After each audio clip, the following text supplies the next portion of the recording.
Disingenuous idea that black people sold black people into slavery. I frequently speak about this oversimplification as we cannot apply 21st century Pan-African concepts to 17th or 18th century peoples. The overwhelming majority of African people back then identified in full with their own culture and linguistic group, and not skin color or even phenotype. So what's been implied by that statement is ahistorical at best. In order to truly understand this lie, we have to dissect what it's intended to mean. It's intended to mean that people who identified with each other sold each other into slavery. The problem is that it's very disingenuous.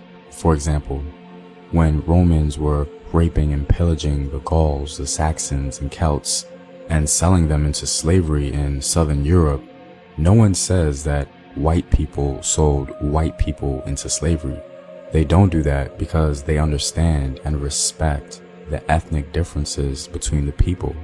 Unfortunately, with West Africa, no one seems to really respect or understand that West Africa alone has thousands of different ethnic groups, all of which speak different languages, unintelligible to their neighbor. So no, people who identified with one another did not sell each other into slavery.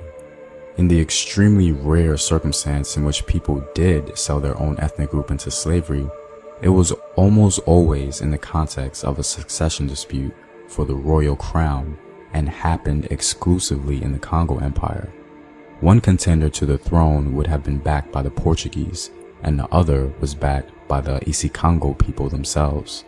When civil war ensued, the Portuguese with their African allies would manipulate the succession dispute, which resulted in civil war and what some may label in a disingenuous manner as black people selling other black people in the context we defined earlier. This was an extremely rare and isolated event and does not at all reflect the nature of the Atlantic slave trade. The Atlantic slave trade was warfare between various ethnic groups who had absolutely no incentive to view themselves from a Pan-African lens, in which we